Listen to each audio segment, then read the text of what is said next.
Hey, here's a story about 5 guys. Now, when I say that, your mind probably goes to the same place mine does, to a fabulous double burger with ketchup and mayo.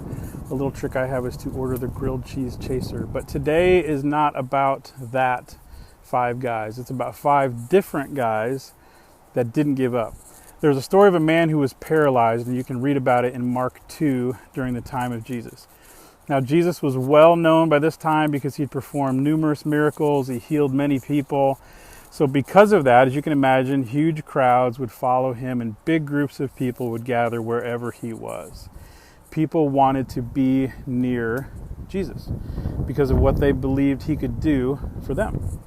So this man that was paralyzed, we can assume, had some good friends. And I say that because the story says that 4 guys carried this man to Jesus. They put him on a mat and they carried him. 5 guys going to see Jesus. So they get to the house where Jesus was, and there was no room. In fact, there was not even room outside the door. The place was jam-packed. It was crowded. So what did these 5 guys do? They left and they went home. No, they didn't. The story tells that since they couldn't get through the crowd, they made the creative decision to go to the roof. Now, at this point of the story, the logistics part of me starts to wonder a few things. Like, did they pack their little giant ladder?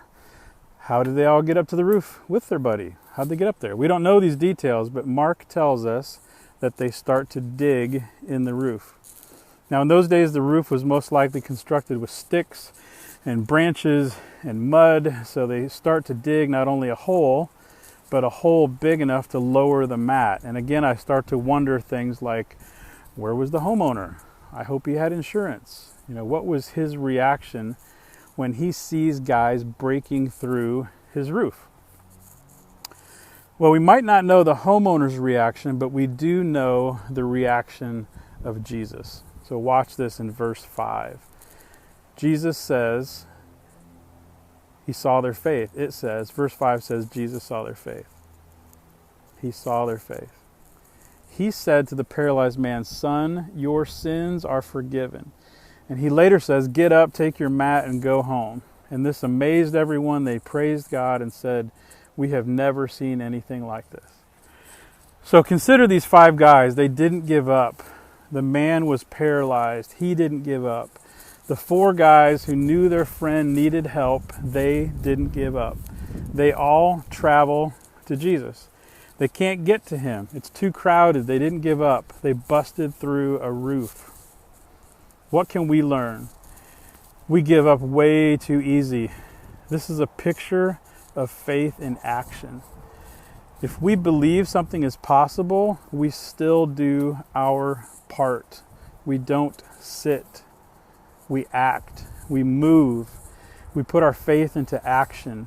Faith without works is, say it with me, dead. Check out James 2:17. When we have faith, we move. When we have faith, we act. When we have faith, we do things. We don't just pray and hope for magic. Prayer is not like casting a spell where we say words and then things happen. We have a part to play.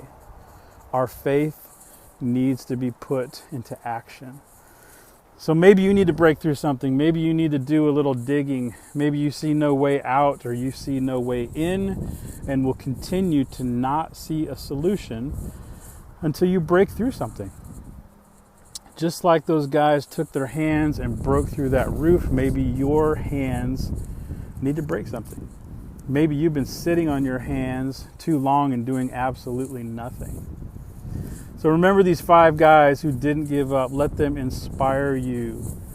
Let them inspire you to let Jesus see your faith in action.